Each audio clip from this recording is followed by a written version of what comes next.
Welcome, everyone, to this week's episode of the Fieldhouse. I'm Blake Monroe, where I'm joined weekly by Jerry Hamilton, Coach Tim Buchanan, and Carl Padilla of the Padilla Poll. And Carl, what do you got for us this week? Something interesting, I'm sure. Yeah, I added a couple of categories. So I've got my Coach Buck defensive games of last week. And so I'm sure he'll appreciate all three of these. Houston Nimitz beat Eisenhower 7-6. Kuntz beat Anderson Shiro 7-6. And Blooming Grove did better than both of them. They beat Gateway Charter 7-0. On the other side, Coach Shipley offensive games of the week. There was several in El Paso, so I just picked one. Franklin beat Eastlake 70-54. Oh my! East Chambers beat Kirbyville 58-52, and Mount Enterprise beat Lovelady 82-60. Whoa! And in the biggest point spread of the year, Toloso Midway beat Far Valley View 84-0. Ouch! If you want to know how impressive that is, in 3A Division II, Region 1 and 2, the most points scored in any one game was 71. In 2A Division 1, Region 3 and 4, the most points scored in any one game was 70. So on the reverse side of that, 11-5A D2, the closest game was 51 points. The average score was 61.25 to 6.5. Wow. Jeez. And the really crazy thing. While you're looking for that, Coach Buck, did you ever think we'd come to the point in time where high school football teams are scoring more than basketball teams in high school? No. It's wild to me that it's just wild because, I mean, about high school basketball team, if you can score 65 points, you're elite, right? But now every week we have people scoring 70s and 80s in high school football more than the average high school basketball team score. That's just crazy to me. Yeah. You know, the interesting thing is the scoring is actually down since before COVID. Okay. I mean, 1 year in 8 games, I went to 7 games with over 100 points scored. So that was crazy. So the stat I'm looking for is this. We don't have a mercy rule on 11-man, but last week, 16.34% of the games played were 50 or more in terms of the difference in score. And 4A was the world winner. They had 27.17% of the games were won by 50 or more. Now, the mercy rule in 6-man is only 45. Wow. So if you want to compare that, 83 games were won by 50 or more, 94 were one-score games, only 11 went to 100 points, 21 schools scored 70, 3 scored 80, and there were 97 shutouts. And basically the shutouts were pretty even. 18 in 6A, 19 in 4A, and then 20 in 5A, 2A, and 1A. So all interesting stats for this week.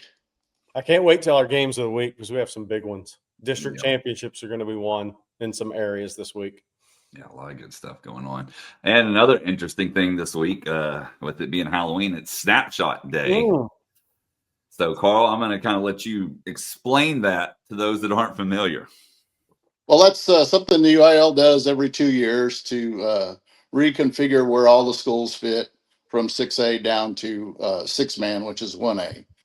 And it's, I guess, a great Christmas Eve, Christmas Day for not just football, for all athletics.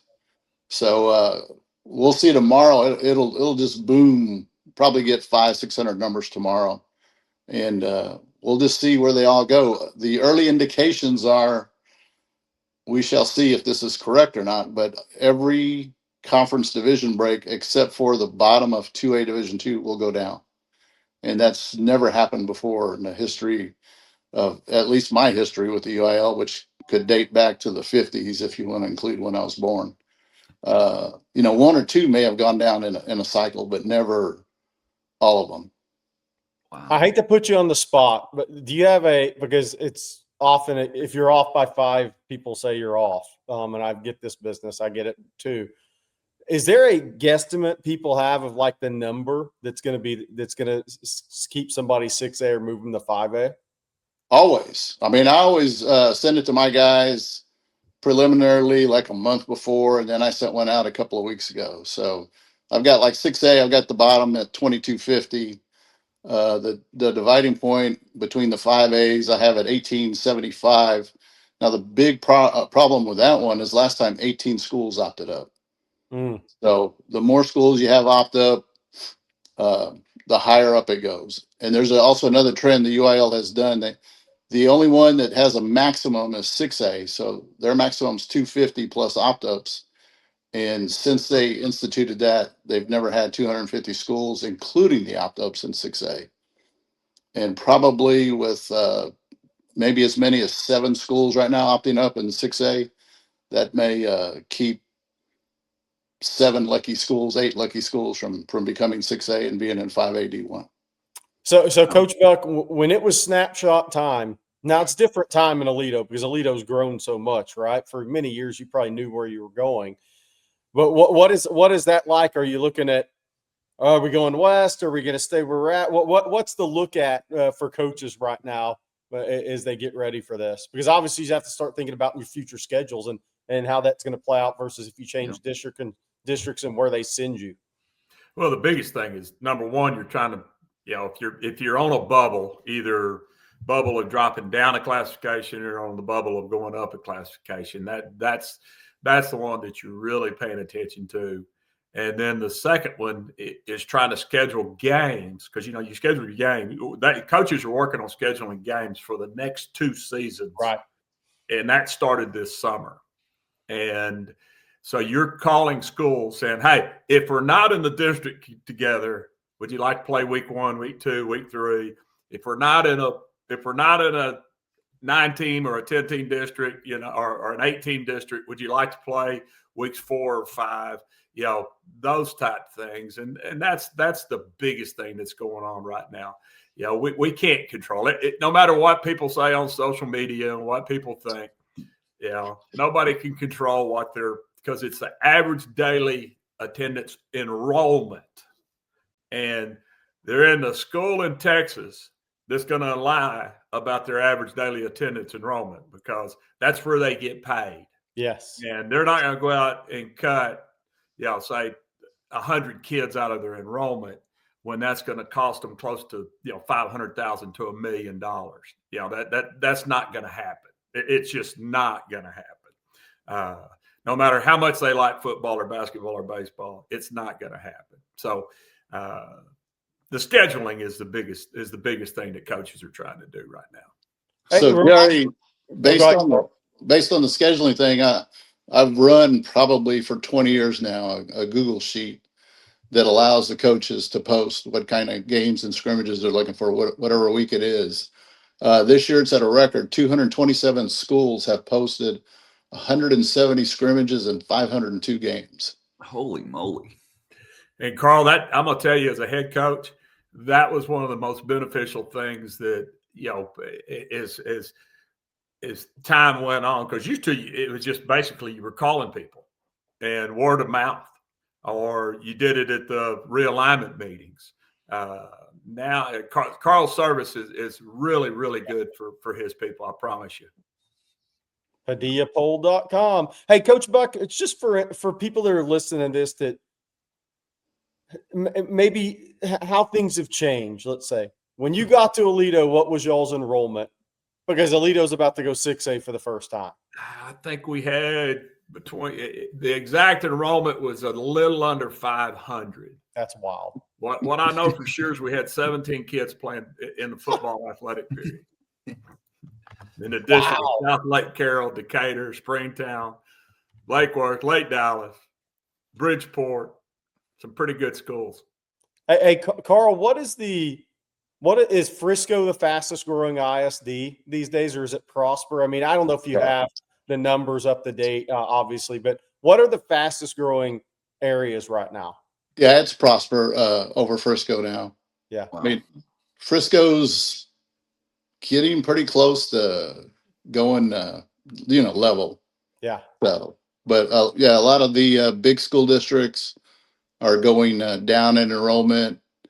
The closer you get to the middle of the city, the more the schools go down in enrollment. we may have a school this year lose 500 kids from 2 years ago.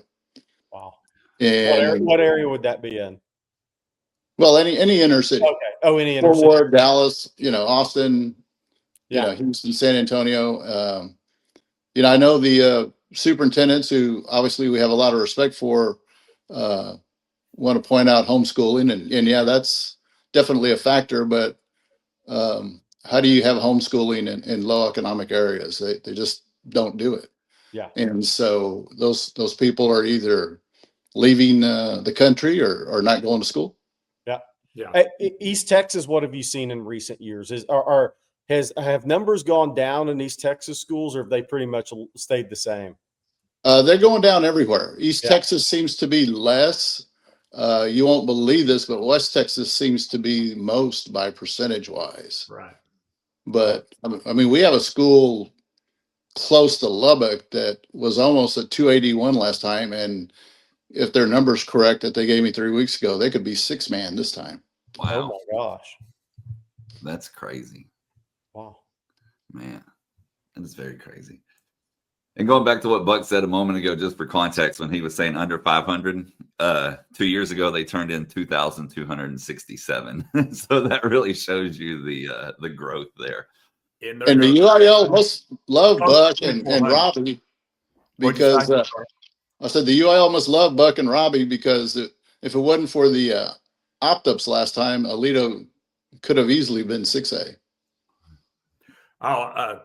Robbie and I talked about it. I mean, we were shocked, at one time. And then, of course, the thing that I kept looking at, we were as far as enrollment, there are, I think, 68 5A Division I schools larger than us whenever I was the head coach. So I said, okay, Rob, I don't think we'll go up because we're going to have to pass 68 schools to go up. And we passed 61. Or 60, might have been 62. But it was, if it happens, it happens. The good thing about it is they're growing fast enough now that they're a good enough program to where, if they move up, it's not that big of a deal. Now, will it be harder to win state championships? Yeah, because you got to go play the Duncanvilles and North Shores and, South Lake Carols and those cats, but they'll be fine. And add another A doesn't mean that much to you if you run a good program. Yeah, if we ever get the UIL to adopt my 7A concept, which I came up with in 2011, and then Buck had a 10A concept probably back before the turn of the century, then maybe Alito will go back to 5A. Who knows? I actually when I did my master's, I wrote a paper on the equity of the UIL realignment system. This was back in the 90s. And what I found was that there was, everybody talks about travel. It didn't matter. Of course, at that time, 4A was the largest classification, and they were just starting 5. They just started 5A. And it didn't matter if you were 5A, 6A, or 10A, because we looked at all of those. The travel in the state of Texas was a minimal difference, no matter how many A's you put out there. Because, basically the way you looked at it is if you had 10 classifications, then say that Alito and Weatherford end up in the district together, well, that means we might also have to go play somebody a long ways in non-district and vice versa. So if you played somebody that was a long ways off in district, then you might have a school closer to you that you could play in a non-district game. So it kind of all balances out in the long run. And one other thing is coincidentally, we had over 27% of the games in 4A end in shutouts. And of course, the biggest ratio difference in any one conference is in 4A, and it's over 2.4. And of course, you look at the UIL policies and procedures, and they say, well, we like to keep everything, 2-to-1 or below. And obviously, they're in that instance, they're not doing a very good job. How many football schools do we have right now total, Carl? Well, depending on a couple of schools, if they come in or not, we should have 1,111. Okay. How many How many are less than 1,200 students? Ooh,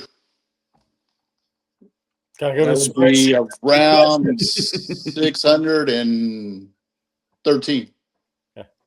So over half of them are under Yeah. 1,200 students. Yeah. Yeah. Huh. And that's the problem. That number between 800 and 1,600 is the area where the big discrepancy is. Yeah. Yeah. Yeah, I mean, 4A last time started at 545, and I believe it went up to like 1320. So that's Right. Yeah. that's just insane. That's not fair on some level, right? Yeah. I mean, if you have 500 something kids, you're not. I mean, you can in basketball, but football's a little different game. I'm gonna tell you, it's hard. It's hard in any sport. Yeah. I know when at one point when we went from 3 to 4A, back when 5A was the largest classification, we went from 3 to 4, and I think we had on paper we had 920 students, and we go to the quarterfinals and play a team, and we're 4A Division II, and we're playing a team that is the 8th largest school in 4A Division II. And actually had 5A numbers. They had 1,000 more students than we did. Wow. They had more boys in high school than we had students in high school. Wow. And that's what I don't like about the way that 6A does it. Yeah. I like the split division, even though it does increase travel and it does make it a little bit harder on those guys trying to draw those lines down there in Austin. But it's better for kids. It's better. It makes it more competitive, and you know who you're going to be playing against. That's number one. Yeah, that's an interesting story. When 5A finally decided to split division, it took them, the UIL, they had a couple of votes, but they kept calling them referendums, not ballots. So they finally had a ballot, and a bunch of suits reached out to me, and I showed them where 70%, basically every round of the playoffs, 5A schools that should have been in 5A D1 were in the playoffs. And so there was only 30% of the 5A D2 schools that made the playoffs. And that happened every round, basically. Yeah. And so when the vote happened, everybody thought it'd be 52 to 48% either way. It wound up being 66 to 34 to approve it. Yeah. Well, up next, guys, I thought we could take a look at a Texas commit, an offensive lineman that him and his team had one heck of a game last week. John Turntine, Jerry, I know you're obviously a huge fan of his. I'm going to kind of let you do the introduction here while I put his film up. And the reason we did this today was this is junior highlights. He's not a guy that's going to put up his highlights all the time. He's an offensive lineman. He's like, I'm good. Just I'll tell you I'm good, and you can watch and know I'm good. I don't have to put up my highlights all the time. But he was the Dallas Morning Dave Campbell's Ford Tough 6A Player of the Week, which is very rare for an offensive lineman. But Coach Buck, I don't know if you've had a chance to watch him, but your thoughts on him. I mean, he is uber athletic. I mean, this guy's an unbelievable athlete at the tackle position. He's got 80+ inch wingspan, 10-inch hands. And before I turn over to Buck for his thoughts, because I've never got his thoughts on this cat who's down the street from where he lives. The first time I went to North Crowley, when his sophomore year, he was number 3 or 4 overall in his class academically as well, and wanted to be a neurosurgeon. I think he's backed off that a little bit in the last year. I'd like to have him if I was coaching. I know that. I know which way I'd be running. Yes. The how he moves and gets out on the edge and blocks people, you don't see that with big kids that often. I mean, he can flat run, and when he gets out in space, he gets on you. He's special. Now Texas needs him right now. I wonder if they could take him as an early commit. Yeah. Get him in Saturday. Yeah, get him in. I'm sure he could start right now. But yeah, he is a special kid. I mean, he is a kid that, this is my 26th year, 27th year doing this now, and he's about as impressive of a human as you come across. Jackson Jeffcoat was the same way for me. Just thinking back to some guys. There's been many, but Turntine, I mean, You don't meet many guys that I'm thinking about being a neurosurgeon. Oh, but yet I'm a 5-star level. I think people have him underrated nationally, doing this for a long time and being part of rankings, because people are worried that he's 275 pounds. I'm not worried about that at all. The kid will play at 305, 310 pounds, and he's got tackle length. He's got unbelievable tackle athleticism. He's intelligent. He's physical. His dad was a 2-time All Mountain West Conference defensive lineman for Gary Patterson at TCU.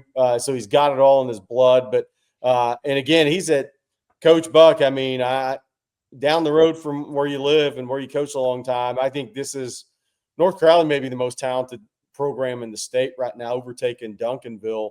I was through there earlier this year, and I legitimately, and Coach Gates does a great job, I legitimately think they have 30 to 35 Division I players from freshman through senior class there.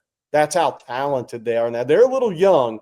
That doesn't mean they're going to win 6A this year, because they graduated quarterback, running back. I mean, they graduated so much. A lot of the offensive line around turn last year. But, man, coach, are they talented. They have a sophomore receiver that has a chance to be the best player that's ever come through there, and that's saying something, consider who we just watched.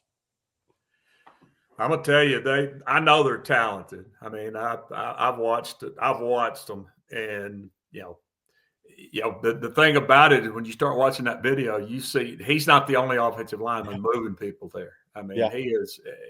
He stands out, but they've got 4 others that are pretty darn talented too. And like you said, they've got as many Division I football players as anybody out there. Well, that's going to lead us to our Class 6A rankings, Carl, from your Padilla poll. And I was looking at this, and one thing that stood out to me about your top 10 is the 7, 9, and 10 all being in the same district. Ooh, District of Doom. So we got – oh, go ahead, Carl. Go ahead. Well, and not only that, but 3's playing 8 this week. Yeah. So we'll see if somebody in that district can finally beat North Shore. It hadn't happened in a while. Yeah, and that's the spillover. C.E. King is the spillover from North Shore. There's it's something that's never really happened, started happening, and it hasn't really affected North Shore yet. We'll see if this is the year it does, though. Some of that spillover, some kids that I think would have gone to North Shore go to C.E. King. That did not happen 6-8 years ago. The fastest player in the state by track times, if not America, is the sophomore at C.E. King. 8 years ago, no chance that kid's going to C.E. King. By the way, that kid would have been at North Shore. Pretty impressive. Yeah, 7 of the top 10 are just in 3 districts. Yeah. South Lake Carroll, Allen, and Lake Travis Rich Point and Lake Travis being the 3 that are the only ones representing their district. Well, we'll jump over to 5A next, and there's a new number 1 in Division I, Aledo, now at the top spot, followed by Frisco Lone Star, Port Arthur Memorial, Angleton, and then Denton Ryan. And then in Class 5A Division II, Richmond Randall, South Oak Cliff, Iowa Colony, PNG, and Melissa make up the top 5. As big a game as there is in the state. Now it's North Shore and C.E. King. The Houston area has some games this week.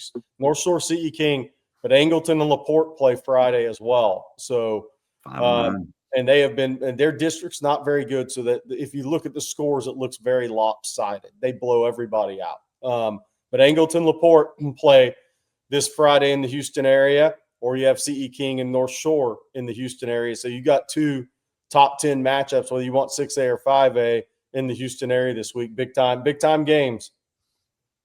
I wonder if Coach Shipley's not here today because he's at Aledo teaching them more offense after last week's explosion. Hey, who's Melissa plays Walnut Grove this week too, right, Carl? That's a big one in DFW. Oh, no doubt.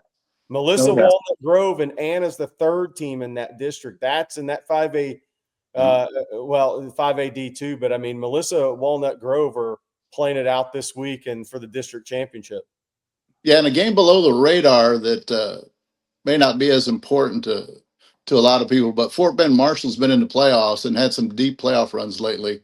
Yeah. And I believe they got to beat Texas City this week by 14, 17 to make the playoffs. Otherwise, they even if they beat Texas City, they would lose out in a 3-way tie. So, yeah, I saw Marshall play the first week, 0 week, I guess, against Friendswood, where I went to high school. I went to check out that game, and Fort Bend Marshall struggled offensively. They may not have the size up front they used to have on the lines. They still have some pretty good skilled players. The quarterback is going to A&M as a tight end. They got a really good secondary, probably 3-4 D1 kids in that secondary. But offensively, they don't have that explosivity they've had in the past. They don't have the fastest team in the nation anymore. They do not. 2019, their 200-meter relay team, 4x200-meter relay team, set the national record. And they had a B team that was the 5th fastest in the nation. So they had 8 dudes playing football that were faster than anybody else in the nation. So they don't have that anymore. Huh? They don't have that level of explosivity. I didn't see it on the field the night I was there. Where are they now? Iowa Colony? Iowa Colony is the school in the Houston area that a lot of speed and talent, and that spillover from either Manville or Arcola. And I think Iowa Colony, they'll probably build a second high school out there within 4 years, I'm guessing. Right. But they are super duper fast, and they still lost to Randall, but they have a lot of speed over there. You nailed it. That's the spillover from Manville, Shadow Creek, and then Arcola is Iowa Colony. Those subdivisions being built over that way. And don't forget Fort Bend Crawford's coming along. Yes, who's going to be in the hunting 4A in football and basketball. And 5A D2 next year. So there you go. All right, well, let's look at Class 4A. Still got Salina as 1, Stephenville 2, so no change there. Kilgore 3, Canyon West Plains 4, and then Panther Creek make up your top 5 in 4A Division 1. And then over in D2, Carthage number 1, followed by Midland, Greenwood, Brock, Pleasant Grove, and Belleville make up the top 5 there. Carl, can anybody beat Carthage in D2? You know, Athens almost beat him, but I heard the best DB at Carthage was out. So you would think, barring a significant injury, that Carthage is going to be in the state finals and should, in my opinion, win it right now. Yeah. I know a team that's probably, I wouldn't want to say obsessed, but thinking of a better word, I can't find it right now. Greenwood lost early in the playoffs last year, and those guys have been playing like we don't want to stop playing this year. So, and we all know the history of Brock and how good they are and what they can do in the playoffs. We were talking about the District of Doom earlier, but even Salina's district, you got Panther Creek in there, and then Sulphur Springs is 7-1, so that's another very tough district for sure. So Salina is going to be interesting to watch in the playoffs and see if all the things kind of going on there affect them, because they are facing some real adversity right now, and how those things go one of 2 ways, and they're so talented and they're by far the favorite. But it'll be interesting to watch Salina in the playoffs as this. Because they're dealing with some abnormal stuff there. Yep. All right, guys. Well, as we do every week, we'll close the show out with what games y'all are paying attention to this weekend. And Carl, I'm going to start with you. Well, there's a really interesting game in San Antonio. It's Jay and Southwest. Mm-hmm. And it could be for the district title. But if things work out the crazy way the next 2 weeks, because Jay plays Southside next week, we could actually have a 5-way tie. And so if Jay doesn't win by 14 on Thursday night, then they're susceptible to going from district champ to 5th place because of their tiebreak rules. So I'll be at that game, and we'll just see how it turns out, and then how next week happens. So I assume that DEC will have a meeting Sunday or Monday to make sure that everything they have put down in the rules is accurate and correct. Coach Buck, what about you? You know, right down the road from us here, Springtown, Decatur. You know, that's always a a big rivalry. They're a few miles down the road from each other. Two really good programs. That should be a really good game. And then back in my old where I grew up down there in the Central Texas, Coppers Cove and Temple are playing, and that's supposed to be a really close game. So those two are they're not top 10 teams, but those ought to be really good football games. Yeah, that Coppers Cove Temple game could be for a playoff spot. Yeah. And Jerry? Yeah, well, I'm going to East Texas. Palestine Westwood is 7-1, takes on Fairfield, which will be a district championship game. And I mentioned that for two reasons, because y'all know I tie things back to recruiting a lot. One, it's going to be a heck of a game. But Kavian Bryant, the top junior-ranked quarterback in the state of Texas, will announce his decision on Saturday. Likely Texas Tech over Texas, but we always wait to see what these kids do. But he's a tremendous talent, and his younger brother's a freshman, and they are going to be the favorite to win basketball, assuming they all get through football healthy and get enough time. The dad's the basketball coach there, former D1 basketball player himself. But Fairfield, anytime Fairfield's really good, I always look at the roster, and there is one Brackens on that team. And we all know Tony Brackens was the best player that's ever come out of Fairfield. And Jason Brackens is a senior on that team. I have 4 sacks, about 15 tackles for loss, undersized linebacker, 6 feet, about 200 and 205 pound, undersized these days. But if you want to see Tony Brackens and you want to see Kavian Bryant in the same stadium, there's your game Friday night in East Texas. Go say hello to lifetime Longhorn and former Pro Bowler Tony Brackens. I'm quite sure he'll be in the stands. All right, guys. Well, that's going to do it for this week's episode of the Fieldhouse. Of course, we'll be back next week. So for Carl Padilla, Coach Buck, and Jerry Hamilton, I'm Blake Monroe, and we'll see you then.